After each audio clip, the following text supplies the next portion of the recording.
The Treasure of Abbot Thomas by M.R.James and read by Christopher Holton.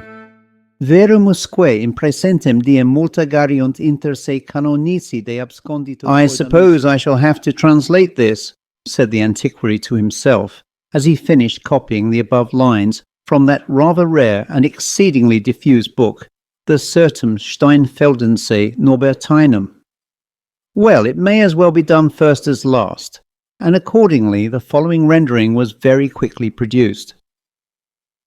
Up to the present day there is much gossip among the canons about a certain hidden treasure of this Abbot Thomas, for which those of Steinfeld have often made search, though hitherto in vain. The story is that Thomas, while yet in the vigour of life, concealed a very large quantity of gold somewhere in the monastery. He was often asked where it was, and always answered with a laugh, "Job, John, and Zechariah will tell either you or your successors." He sometimes added that he should feel no grudge against those who might find it. Among other works carried out by this abbot, I may specially mention his filling the great window at the east end of the south aisle of the church with figures admirably painted on glass, as his effigy and arms in the window attest. He also restored almost the whole of the abbot's lodging, and dug a well in the court of it, which he adorned with beautiful carvings in marble. He died rather suddenly in the 72nd year of his age, AD 1529. The object which the antiquary had before him at the moment was that of tracing the whereabouts of the painted windows of the Abbey Church of Steinfeld. Shortly after the Revolution, a very large quantity of painted glass made its way from the dissolved abbeys of Germany and Belgium to this country, and may now be seen adorning various of our parish churches, cathedrals, and private chapels. Steinfeld Abbey was among the most considerable of these involuntary contributors to our artistic possessions. I am quoting the somewhat ponderous preamble of the book which the antiquary wrote, and the greater part of the glass from that institution can be identified without much difficulty by the help either of the numerous inscriptions in which the place is mentioned, or of the subjects of the windows, in which several well-defined cycles or narratives were represented. The passage with which I began my story had set the antiquary on the track of another identification. In a private chapel, no matter where, he had seen 3 large figures, each occupying a whole light in a window, and evidently the work of one artist. Their style made it plain that that artist had been a German of the 16th century. But hitherto the more exact localizing of them had been a puzzle. They represented, will you be surprised to hear it, Job Patriarcha, Johannes Evangelista, Zacharias Propheta, and each of them held a book or scroll inscribed with a sentence from his writings.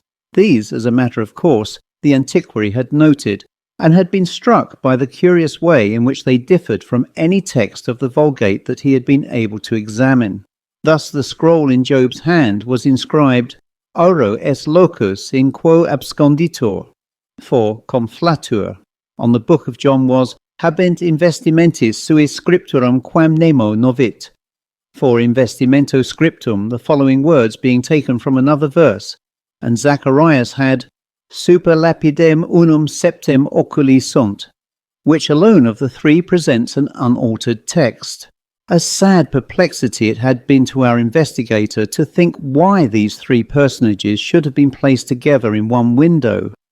There was no bond of connection between them, either historic, symbolic, or doctrinal, and he could only suppose that they must have formed part of a very large series of prophets and apostles, which might have filled, say, all the clerestory windows of some capacious church.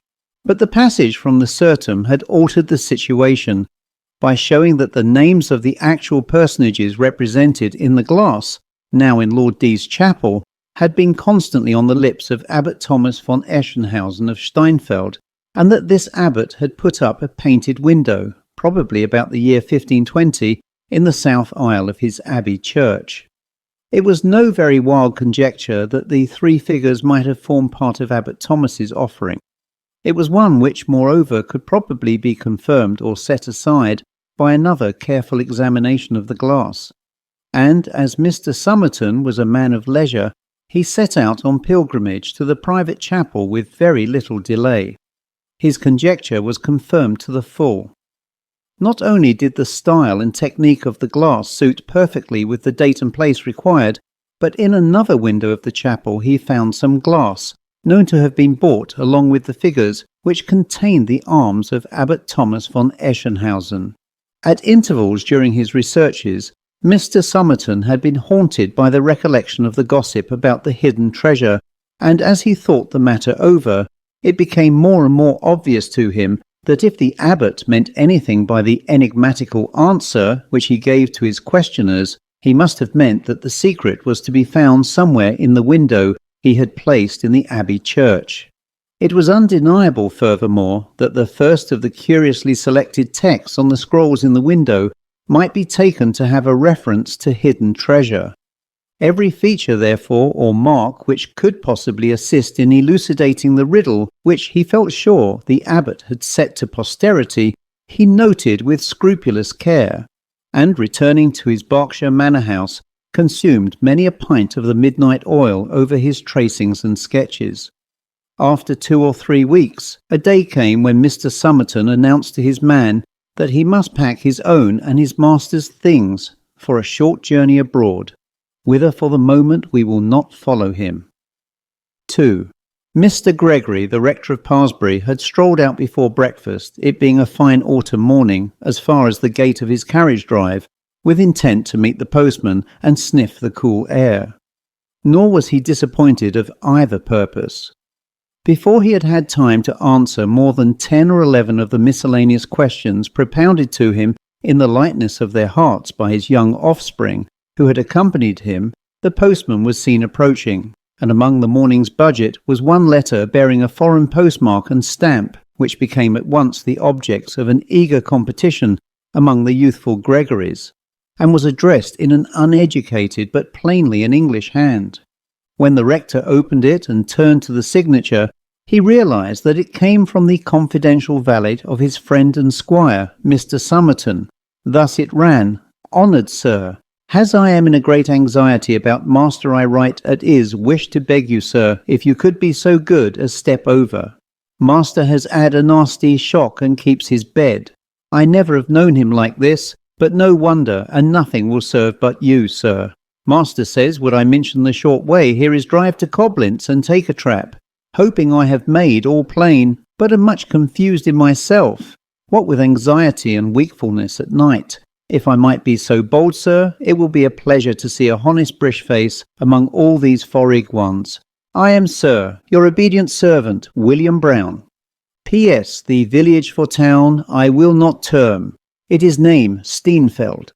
The reader must be left to picture to himself in detail the surprise, confusion, and hurry of preparation into which the receipt of such a letter would be likely to plunge a quiet Berkshire parsonage in the year of grace 1859.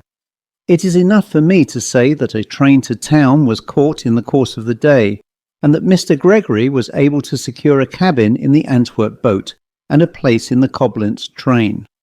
Nor was it difficult to manage the transit from that centre to Steinfeld.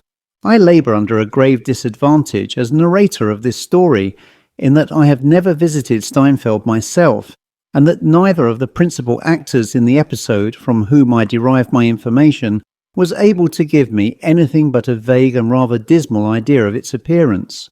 I gather that it is a small place with a large church despoiled of its ancient fittings. A number of rather ruinous great buildings, mostly of the 17th century, surround this church, for the abbey, in common with most of those on the continent, was rebuilt in a luxurious fashion by its inhabitants at that period. It has not seemed to me worthwhile to lavish money on a visit to the place, for though it is probably far more attractive than either Mr. Somerton or Mr. Gregory thought it, there is evidently little, if anything, of first-rate interest to be seen, except perhaps one thing which I should not care to see. The inn where the English gentleman and his servant were lodged is, or was, the only possible one in the village. Mr. Gregory was taken to it at once by his driver, and found Mr. Brown waiting at the door. Mr. Brown, a model when in his Berkshire home of the impassive whiskered race, who are known as confidential valets, was now egregiously out of his element, in a light tweed suit, anxious, almost irritable, and plainly anything but master of the situation. His relief at the sight of the honest British face of his rector was unmeasured, but words to describe it were denied him. He could only say, "Well, I am pleased, I'm sure, sir, to see you, and so I'm sure, sir, will master." "How is your master, Brown?" Mr. Gregory eagerly put in. "I think he's better, sir, thank you, but he's had a dreadful time of it. I hope he's getting some sleep now, but—" "What has been the matter? I couldn't make out from your letter. Was it an accident of any kind?"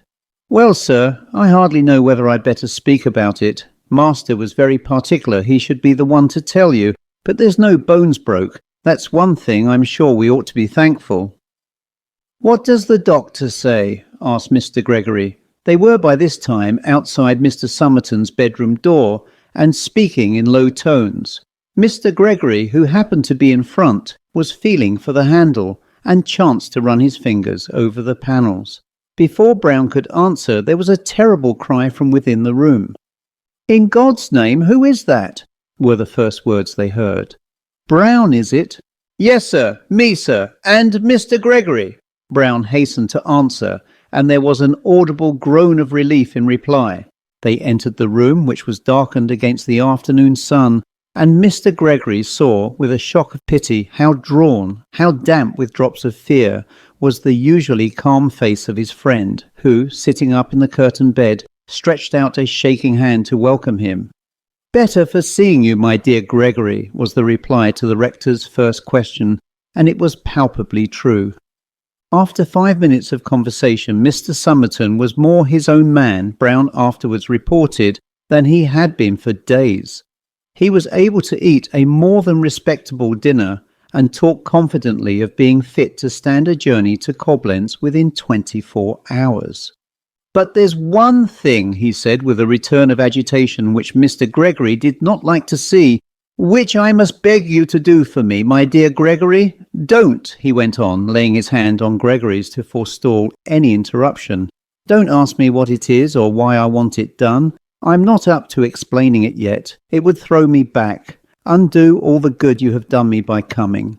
The only word I will say about it is that you run no risk whatever by doing it, and that Brown can and will show you tomorrow what it is. It's merely to put back, to keep something. No, I can't speak of it yet. Do you mind calling Brown?" "Well, Somerton," said Mr. Gregory as he crossed the room to the door, "I won't ask for any explanations till you see fit to give them. And if this bit of business is as easy as you represent it to be, I will very gladly undertake it for you the first thing in the morning." "Ah, I was sure you would, my dear Gregory. I was certain I could rely on you. I shall owe you more thanks than I can tell. Now, here is Brown. Brown, one word with you." "Shall I go?" interjected Mr. Gregory. "Not at all, dear me, no. Brown, the first thing tomorrow morning.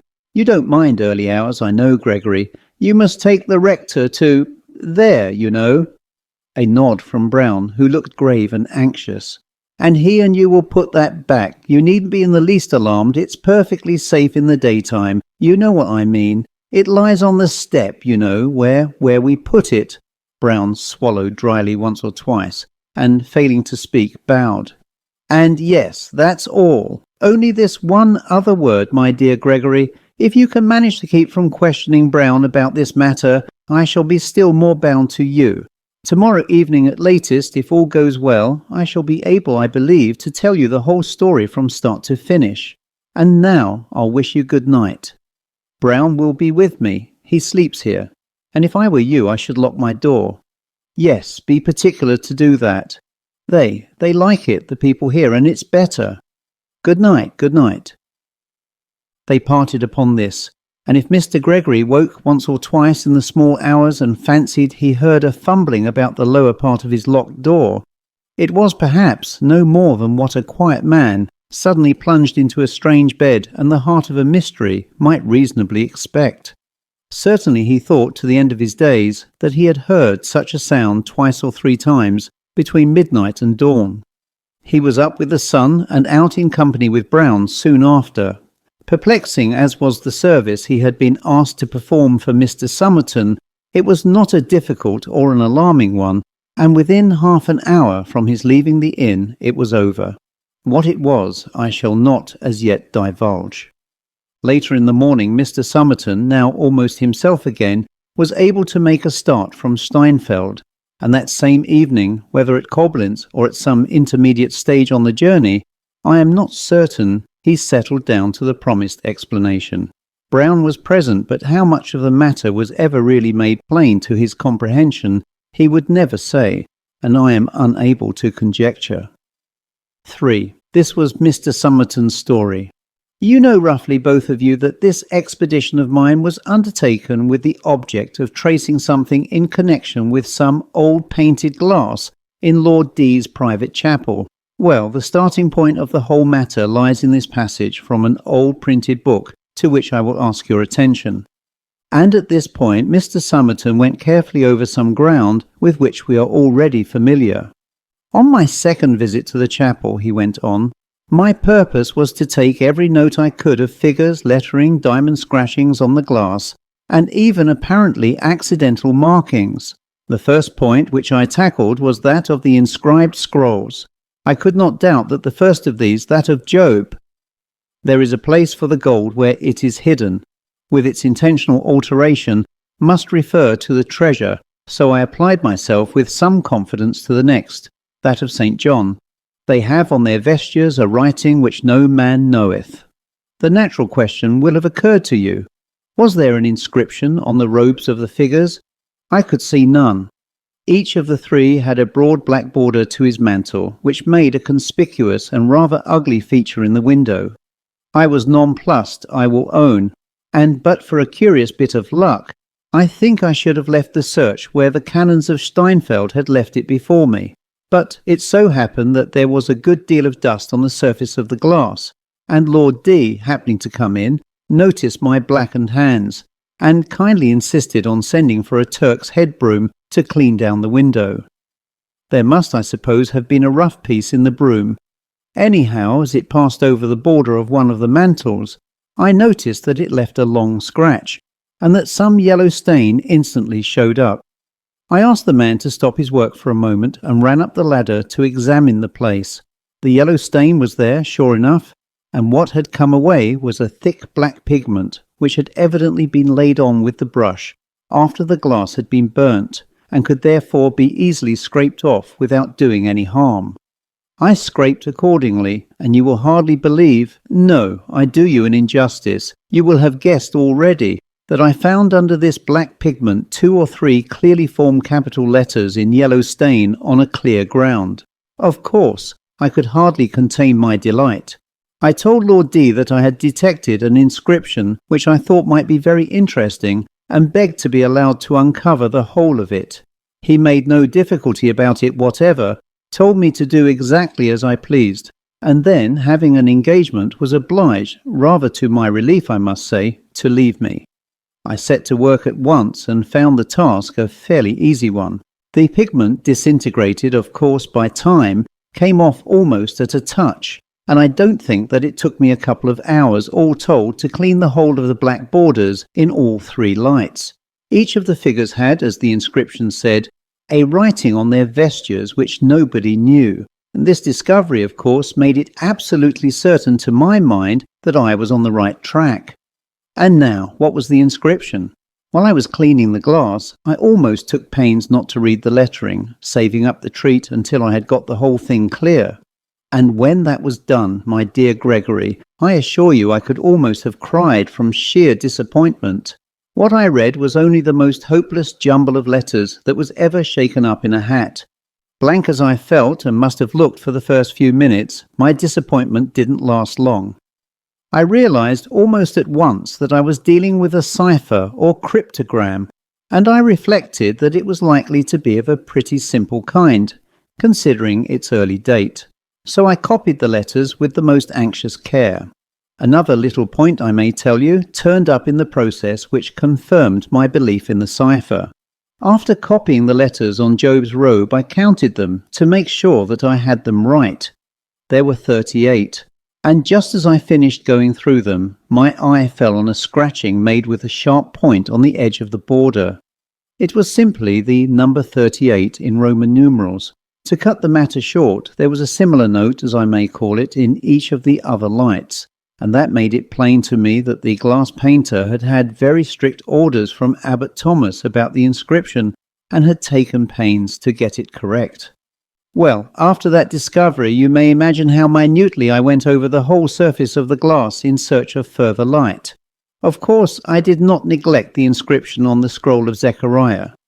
Upon one stone are 7 eyes, but I very quickly concluded that this must refer to some mark on a stone which could only be found in situ where the treasure was concealed. To be short, I made all possible notes and sketches and tracings, and then came back to Parsbury to work out the cipher at leisure.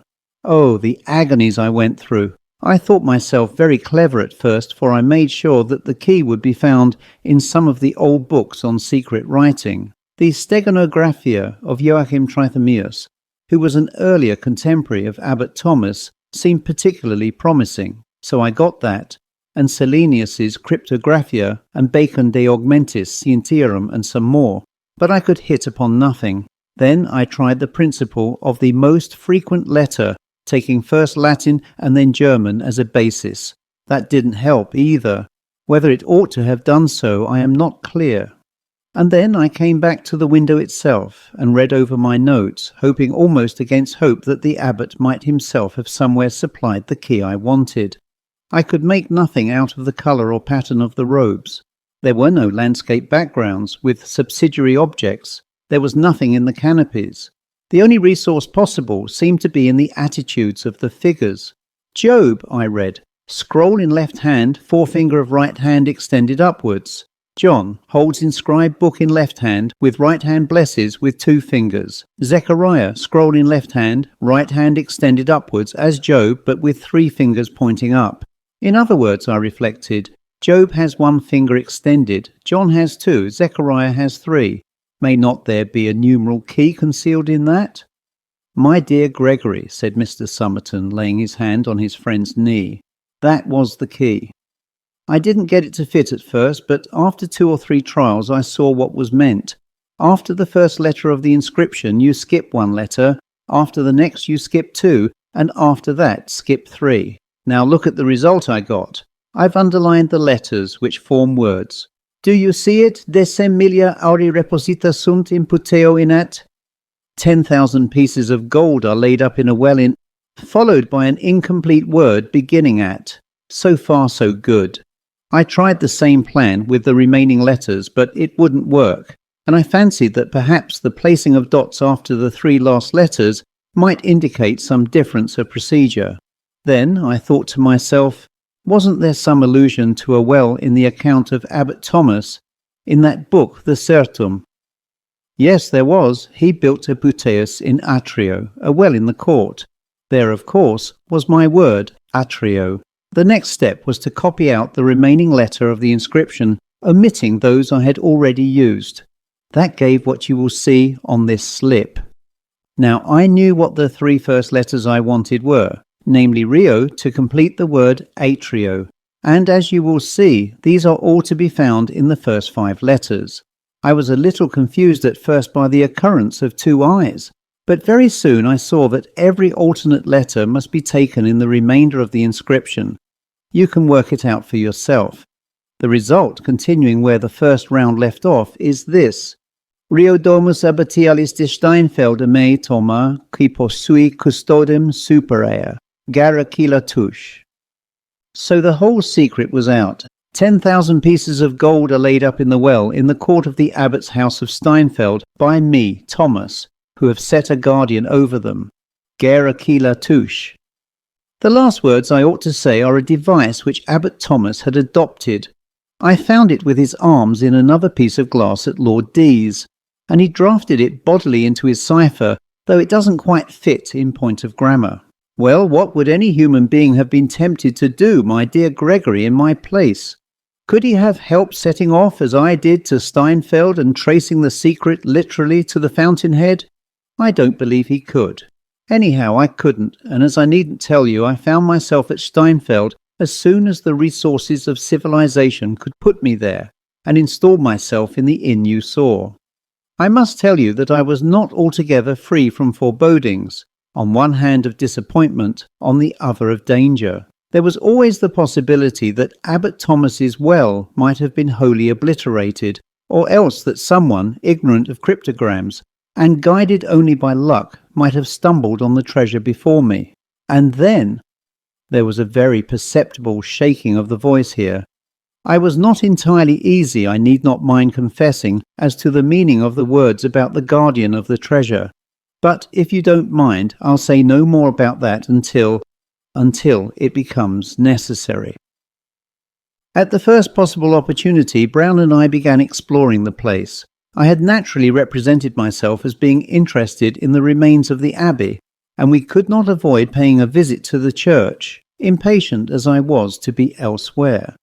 Still, it did interest me to see the windows where the glass had been, and especially that at the east end of the south aisle. In the tracery lights of that, I was startled to see some fragments and coats of arms remaining. Abbot Thomas's shield was there, and a small figure with a scroll inscribed Oculos habent, et non videbant. They have eyes and shall not see, which, I take it, was a hit of the abbot at his canons. But of course the principal object was to find the abbot's house. There is no prescribed place for this, so far as I know, in the plan of a monastery. You can't predict of it, as you can of the chapter house, that it will be on the eastern side of the cloister, or, as of the dormitory, that it will communicate with a transept of the church.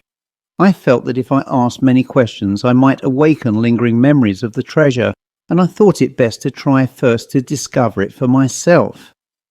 It was not a very long or difficult search. That three-sided court southeast of the church, with deserted piles of building around it and grass-grown pavement which you saw this morning, was the place, and glad enough I was to see that it was put to no use, and was neither very far from our inn nor overlooked by any inhabited building.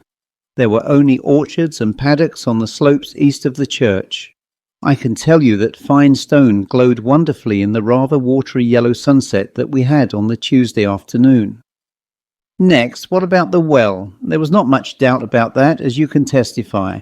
It is really a very remarkable thing.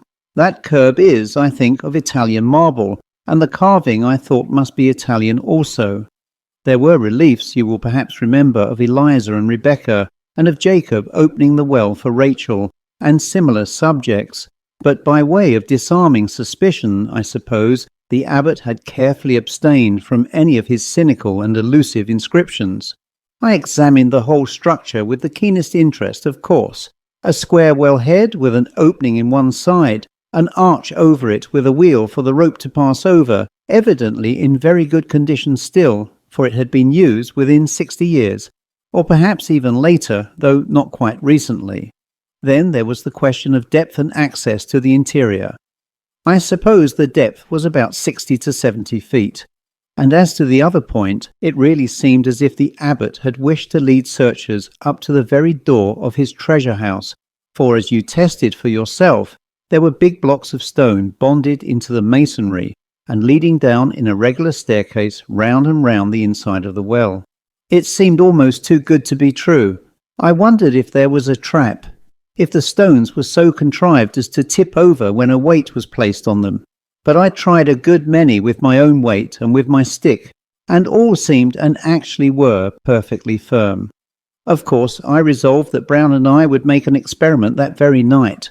I was well prepared. Knowing the sort of place I should have to explore, I had brought a sufficiency of good rope and bands of webbing to surround my body, and crossbars to hold to, as well as lanterns and candles and crowbars, all of which would go into a single carpet bag and excite no suspicion. I satisfied myself that my rope would be long enough, and that the wheel for the bucket was in good working order, and then we went home to dinner.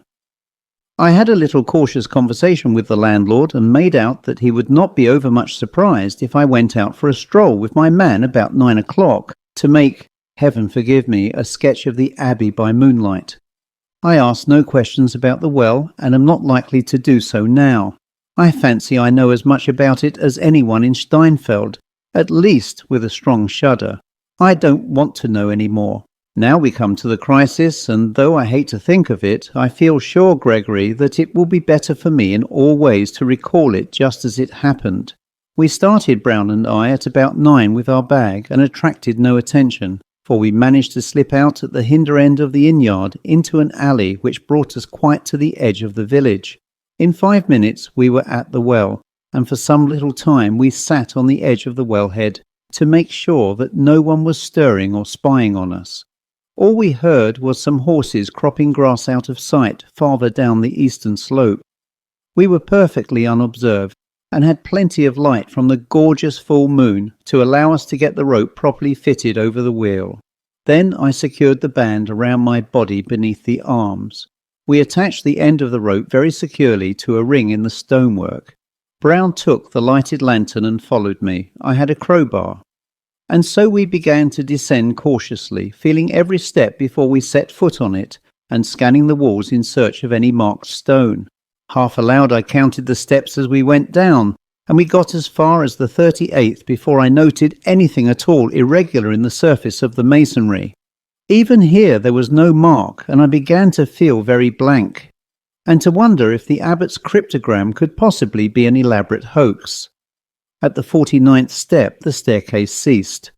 It was with a very sinking heart that I began retracing my steps, and when I was back on the 38th, Brown, with the lantern, being a step or two above me, I scrutinized the little bit of irregularity in the stonework with all my might, but there was no vestige of a mark. Then it struck me that the texture of the surface looked just a little smoother than the rest, or at least in some way different. It might possibly be cement and not stone. I gave it a good blow with my iron bar. There was a decidedly hollow sound, though that might be the result of our being in a well. But there was more. A great flake of cement dropped onto my feet, and I saw marks on the stone underneath. I had tracked the abbot down, my dear Gregory. Even now I think of it with a certain pride. It took but a very few more taps to clear the whole of the cement away, and I saw a slab of stone about 2 feet square, upon which was engraven a cross. Disappointment again, but only for a moment. It was you, Brown, who reassured me by a casual remark. You said, if I remember right, "It's a funny cross, looks like a lot of eyes." I snatched the lantern out of your hand and saw with inexpressible pleasure that the cross was composed of 7 eyes, 4 in a vertical line, 3 horizontal. The last of the scrolls in the window was explained in the way I had anticipated. Here was my stone with the 7 eyes. So far the abbot's data had been exact, and as I thought of this, the anxiety about the guardian returned upon me with increased force. Still, I wasn't going to retreat now. Without giving myself time to think, I knocked away the cement all round the marked stone and then gave it a prise on the right side with my crowbar. It moved at once, and I saw that it was but a thin, light slab, such as I could easily lift out myself, and that it stopped the entrance to a cavity. I did lift it out unbroken, and set it on the step, for it might be very important to us to be able to replace it. Then I waited for several minutes on the step just above. I don't know why, but I think to see if any dreadful thing would rush out. Nothing happened. Next I lit a candle, and very cautiously I placed it inside the cavity, with some idea of seeing whether there were foul air, and of getting a glimpse of what was inside. There was some foulness of air which nearly extinguished the flame, but in no long time it burned quite steadily. The hole went some little way back, and also on the right and left of the entrance, and I could see some rounded light-coloured objects, within which might be bags. There was no use in waiting. I faced the cavity and looked in. There was nothing immediately in the front of the hole. I put my arm in and felt to the right, very gingerly. "Just give me a glass of cognac, Brown. I'll go on in a moment, Gregory." Well, I felt to the right, and my fingers touched something curved that felt, yes, more or less like leather. Dampish it was, and evidently part of a heavy, full thing. There was nothing, I must say, to alarm one. I grew bolder, and putting both hands in as well as I could, I pulled it to me, and it came. It was heavy, but moved more easily than I had expected. As I pulled it towards the entrance, my left elbow knocked over and extinguished the candle. I got the thing fairly in front of the mouth and began drawing it out. Just then Brown gave a sharp ejaculation and ran quickly up the steps with the lantern. He will tell you why in a moment. Startled as I was, I looked round after him and saw him stand for a minute at the top and then walk away a few yards. Then I heard him call softly, "All right, sir," and went on pulling out the great bag in complete darkness. It hung for an instant on the edge of the hole, then slipped forward onto my chest and put its arms round my neck. "My dear Gregory, I am telling you the exact truth. I believe I am now acquainted with the extremity of terror and repulsion which a man can endure without losing his mind. I can only just manage to tell you now the bare outline of the experience. I was conscious of a most horrible smell of mould and of a cold kind of face pressed against my own and moving slowly over it, and of several, I don't know how many, legs or arms or tentacles or something clinging to my body. I screamed out," Brown says, "like a beast, and fell away backward from the step on which I stood, and the creature slipped downwards, I suppose, onto that same step. Providentially, the band round me held firm. Brown did not lose his head, and was strong enough to pull me up to the top and get me over the edge quite promptly. How he managed it exactly I don't know, and I think he would find it hard to tell you. I believe he contrived to hide our implements in the deserted building nearby, and with very great difficulty he got me back to the inn. I was in no state to make explanations, and Brown knows no German. But next morning I told the people some tale of having had a bad fall in the abbey ruins, which I suppose they believed. And now, before I go further, I should just like you to hear what Brown's experiences during those few minutes were. Tell the rector, Brown, what you told me." "Well, sir," said Brown, speaking low and nervously, "it was just this way. Master was busy down in front of the hole, and I was holding the lantern and looking on when I heard something drop in the water from the top, as I thought. So I looked up and I see someone's head looking over at us. I suppose I must have said something, and I held the light up and run up the steps, and my light shone right on the face. That was a bad un, sir, if ever I see one. A holdish man, and the face very much fell in, and laughing, as I thought. And I got up the steps as quick pretty nigh as I'm telling you, and when I was out on the ground there weren't a sign of any person. There hadn't been the time for anyone to get away, let alone a whole chap, and I made sure he warn't crouching down by the well, nor nothink. Next thing I hear master cry out something horrible, and all I see was him hanging out by the rope, and as master says, however I got him up I couldn't tell you." "You hear that, Gregory?" said Mr. Somerton. "Now, does any explanation of that incident strike you?" "The whole thing is so ghastly and abnormal that I must own it puts me quite off my balance. But the thought did occur to me that possibly the person who set the trap might have come to see the success of his plan." "Just so, Gregory, just so. I can think of nothing else so likely, I should say, if such a word had a place anywhere in my story. I think it must have been the abbot. Well, I haven't much more to tell you. I spent a miserable night, Brown sitting up with me. Next day I was no better, unable to get up, no doctor to be had, and if one had been available, I doubt if he could have done much for me. I made Brown write off to you and spent a second terrible night. And Gregory, of this I am sure, and I think it affected me more than the first shock, for it lasted longer. There was someone or something on the watch outside my door the whole night. I almost fancy there were two. It wasn't only the faint noises I heard from time to time all through the dark hours, but there was the smell, the hideous smell of mould. Every rag I had had on me on that first evening I had stripped off and made Brown take it away.